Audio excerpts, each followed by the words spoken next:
course I am. Smile for me, Chris. Hi. My husband and I had been struggling to get pregnant for quite a while, and finally in 2016, we found out that we were pregnant. We were over the moon excited. Everything went smooth. I didn't have any conditions going into it or anything that had me scared. I was supposed to be discharged 3 days after I gave birth, and on that third day was when I really started to feel bad. My white blood cell count was elevated. I had fever, and I was jackhammering in the bed with chills. I was so cold. Instead of digging into why I was having those temperature fluctuations, they called the maintenance people to my room to come and check the thermostat. At first, I felt like my heart was just gonna beat out of my chest. I felt real anxious. I couldn't stand up. I would get out of breath. But all the doctors kept telling me, well, you just had a baby, you're exhausted. It's normal to feel anxious after. You're probably just nervous about being a new mom. Everything that I said was just kind of explained away or brushed off. I felt like they're the experts here, and maybe this is normal. Maybe this is what all new moms feel like after childbirth. When they sent me home, they gave me a prescription for anxiety medicine. I don't feel like they ever took me seriously. They decided that I was an anxious new mom, when in reality, my body was shutting down on me. I tried to care for my newborn son, but I couldn't. I couldn't even care for myself. I started to get sicker, and my body started to shut down on me. I was coughing up blood. Finally, my mom convinced me that something was really wrong and we needed to go back to the hospital to see what was going on. I was still very nervous to go back because they had already told me that I was fine. I remember on the way there feeling like it wasn't going to change anything. When we went back to the labor and delivery and she was admitted, she just kind of lingered there. There was really no action. They didn't really have any answers. I laid in a bed there and continued to grow weaker and sicker. When I saw her blood pressure dropping, I brought it up to the nurse. I said, her blood pressure's getting lower. And she said, oh no, it was that low when she gave birth. I looked at her chart. But finally, in the middle of the night, a doctor came in, and that's when I first heard that her kidneys were shutting down. It took probably a couple hours before the rapid response nurse came. He asked her how she was doing, and I told him she's not okay. And he looked at her chart, and he said, follow me. And he took her up to the ICU, and that's where I found out how really sick she was. Once I was in the ICU, that's when they started to tell my family that I had gone into septic shock. My kidneys had shut down, my liver. They said I had developed an infection in my uterus that had led to the septic shock. All of my organs had started to shut down, and they weren't sure that I was going to make it. For the next 7 or 8 days, she never woke up. They had her intubated the whole time. They were pumping her full of medication to try and raise her blood pressure, and one of the doctors told me people who are as sick as her are usually on 1 blood pressure medication. We have her on 3, and 2 are maxed out. We can't give her any more. At one point, they told my family to call those that were closest to me to say goodbye because the odds were not looking good. I didn't want anybody to come say goodbye to her, because if they came to say goodbye to her, that was it. So I didn't let my family come. I told everybody, stay away.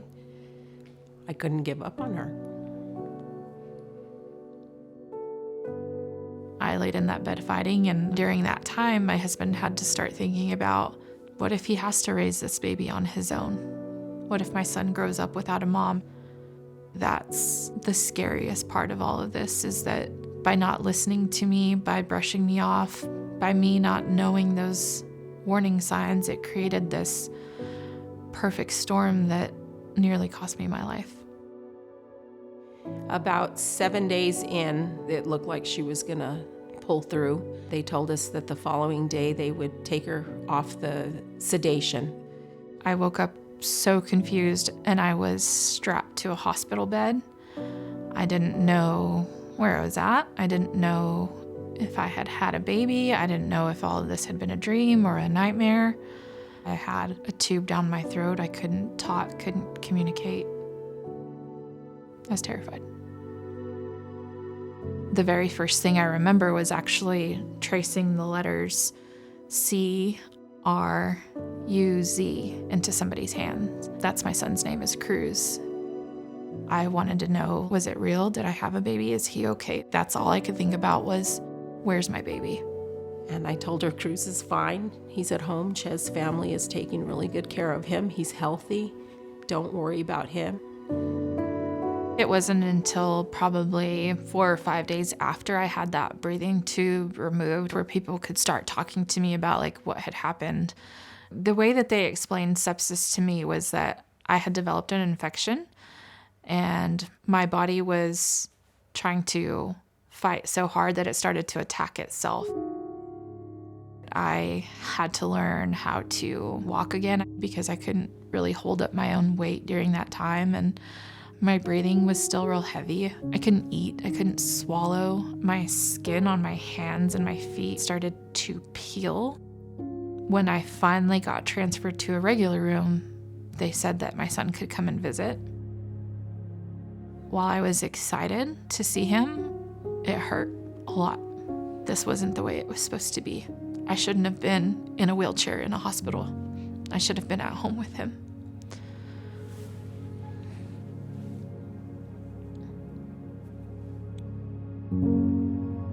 After I was released, I was walking a little bit. By that time, I could stand up on my own. I was really upset about all the time that I had missed out on with my son and with my husband.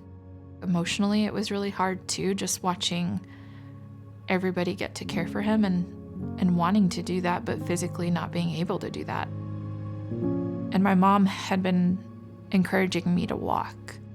Every day it was like, okay, let's see if you can walk to the end of your driveway. Until one day she said, let's try to make it around the park. But I remember like being a quarter away around the park and I was just out of breath. So we went and saw the doctor and he said, you know what, we need to get your lungs checked out. When she came out, she had tears in her eyes and she said, let's go to the emergency room.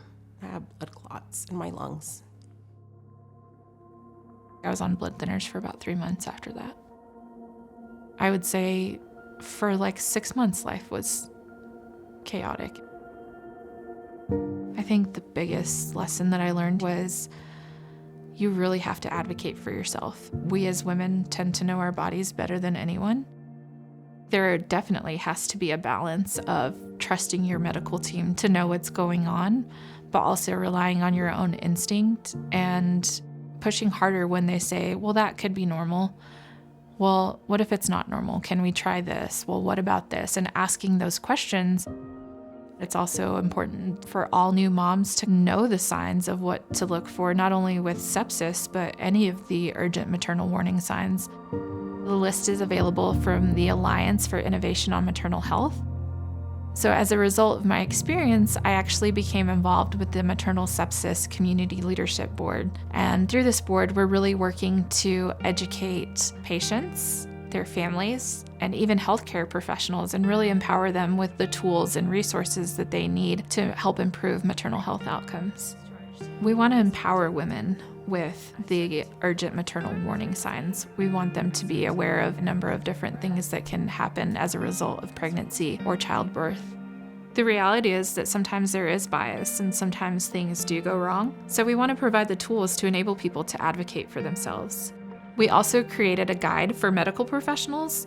It's called the Warning Signs Follow-Up Guide. This tool provides questions to help medical professionals thoroughly assess the patient calling in with their concerns and recommend the right course of action for them. You can access all of these tools and resources by scanning the QR code on the screen to access things like our advocacy language and actions, the Warning Signs Follow-Up Guide, and the Urgent Maternal Warning Signs.